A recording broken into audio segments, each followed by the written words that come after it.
Hi everybody, welcome back to Life with Zach. Today, Chief, can you say hello? He does not want to say hello. And I are at the Seven Bends State Park near Woodstock, Virginia. And you can see this is actually a little different than the area we are normally at, as we are not on one of the hiking trails. Instead, we walked in and stopped by the Shenandoah River. Now this is the North Fork of the Shenandoah River. The river splits. The South Fork flows through what's called the Page Valley up to Front Royal, and the North Fork flows through the main Shenandoah Valley until it intersects back with the South Fork again at Front Royal. Now this is part of what's known as the Seven Bends, where the state park gets its name from, the famous Seven Bends of the Shenandoah Valley. Now we came down here. This is a wonderful spot to access the water. Here the river is maybe at the most 3 feet deep, so it's great for wading. It's great for walking out. You can see a lot of wildlife. We saw earlier a deer over there wading in the water, enjoying itself. There's a little shallower area there where you can cross, but you could really get in, swim around, you can wade, you can do almost anything here.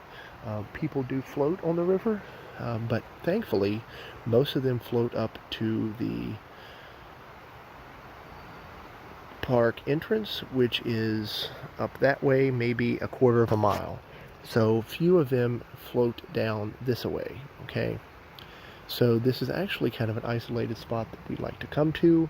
You can see here, there's this like gravelly area where you can set up a chair, you can hang out for the day.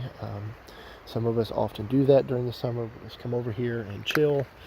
It's a great place to come and enjoy the river, because the Gokata Trail of the Seven Bends State Park is right up there, and we're going to show you how to get there, but it is pretty easy to access. You basically come in to the park entrance to the second parking lot, you park, you walk over past the barn to the trail and hike in maybe a tenth or a little bit more than a tenth of a mile, and you're here. There's a little trail area that you come down to, and again, it's pretty easy to access. You can bring in whatever you want and just sit here and hang, because this is actually part of the riverbed. Okay, so that means there are different restrictions here than what is actually in the state park itself.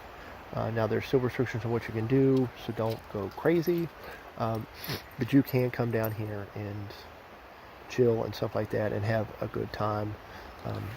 Obviously no parties and stuff, but be respectful of the river. You can see there's actually a marker here that designates the boundary of the state park.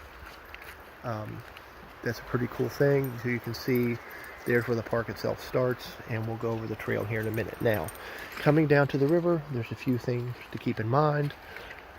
Chief, come here, buddy. Is number one, the rocks.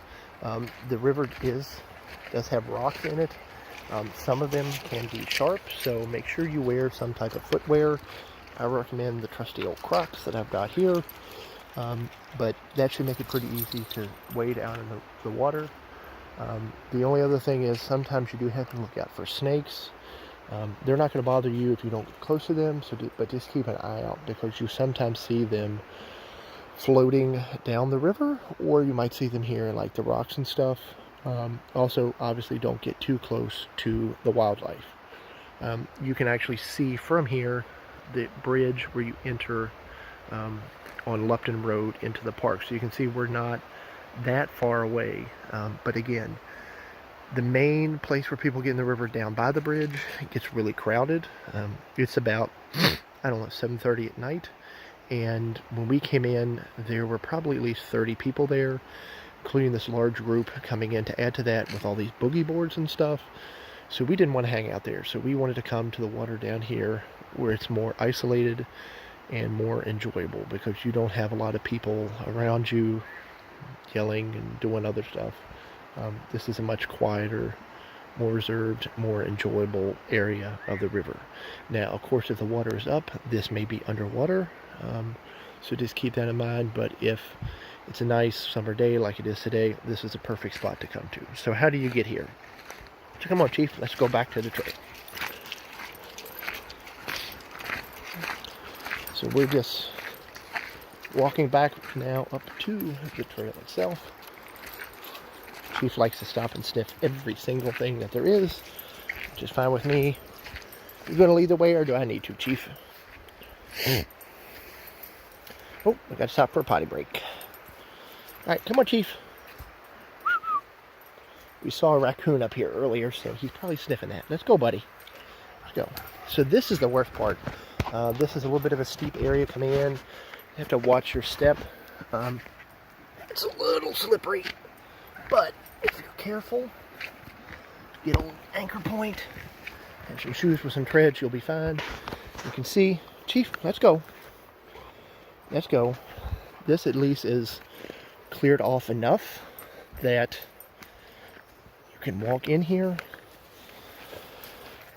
Another potty break.